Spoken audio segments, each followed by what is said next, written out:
down the plot.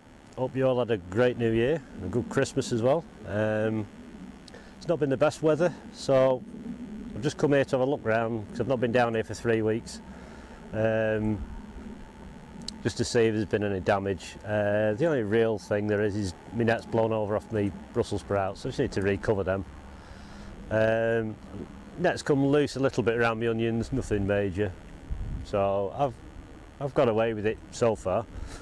So there's just way too much water to even attempt to do anything.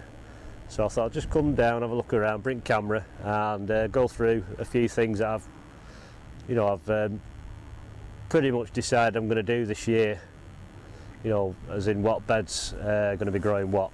So we'll have a quick look around so you can see the state of the water and how things are.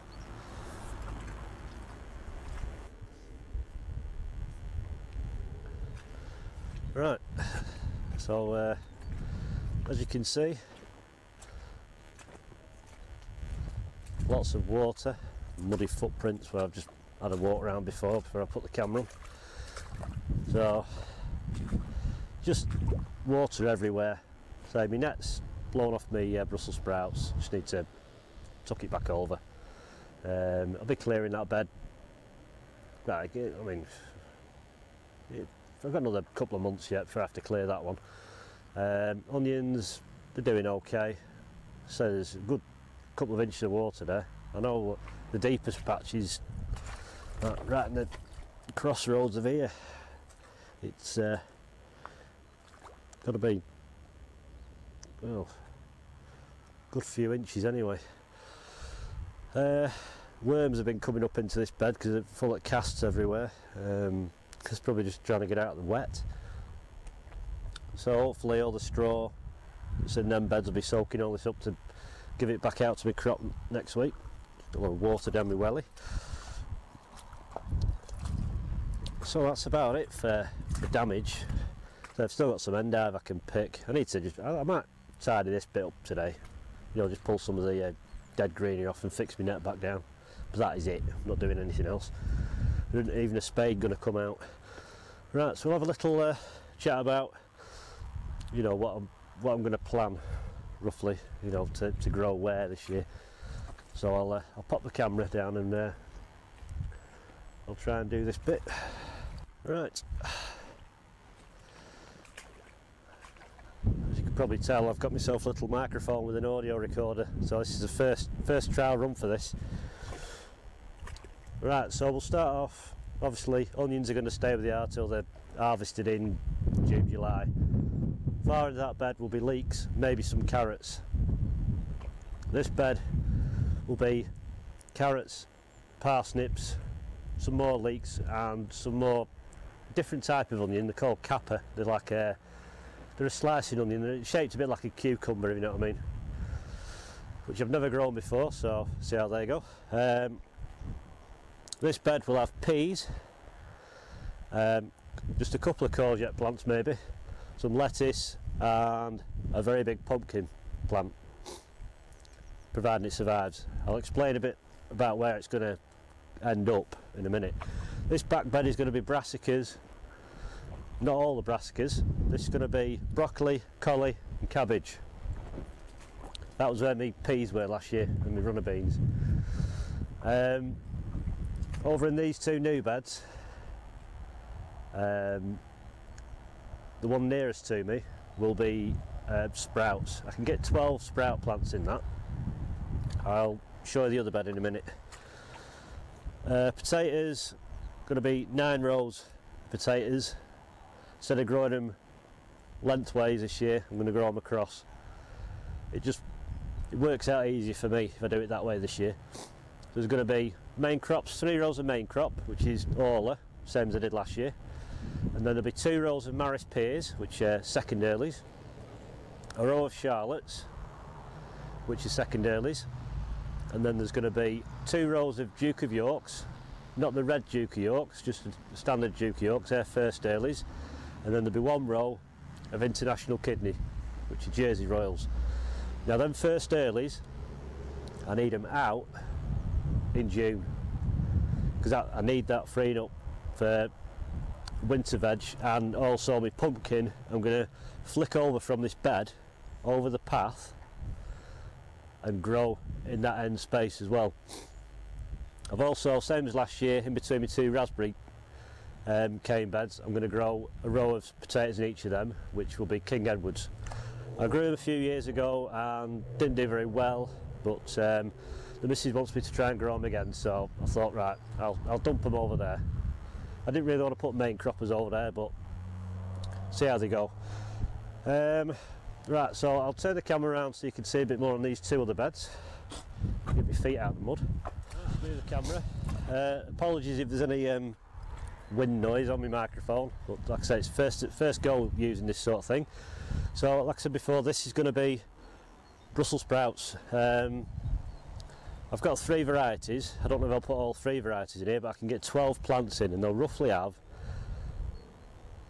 about 20-inch square for each plant. So the whole bed is 6.5 foot by 5 foot, thereabouts. This bed, which is bed 1, if you see me raised bed video when I built these, I'm going to have a row of broad beans here, about 10 broad beans. I wasn't going to do them originally, but I kind of don't mind them now. I'm not going to do as many runner beans this year, so my runner beans are going to be here, going across this way. Probably be maybe eight runner bean plants. I had 12 last year, but I had too many runner beans, got sick of them. And then there's going to be 12 sweet corn plants in here as well. So the runner beans I'm hoping will grow high and give the sweet corn a bit of a rest from the wind. There's also a shed there which will shelter them a bit. They're just going to be a bit open from this side. Depending how high my broad beans are going to get, which they'll have a little bit of shelter. Like I say, the potatoes, the 9 rows, they're going across that way, staggered up there. So that's about it for down here. The covers will be coming off these beds in about another month. I can put the compost or whatever on top to get them ready. Like I was saying before with this bed, feet are getting stuck in the ground again, is be 3 rows of peas. I might do more yet. There's nothing set in stone. This is just my basic first plan. 3 rows of peas. Same again, instead of growing them across that way, they're going to go across that way. Otherwise they'll shield too much light from the bed behind. Because the sun kind of goes diagonally across, so I don't want to create too much shadow. So if I put them that way, they'll let light through. So 3 rows of peas, 1 each end, 1 in the middle. A couple of courgette plants here maybe, just a couple, had too many last year.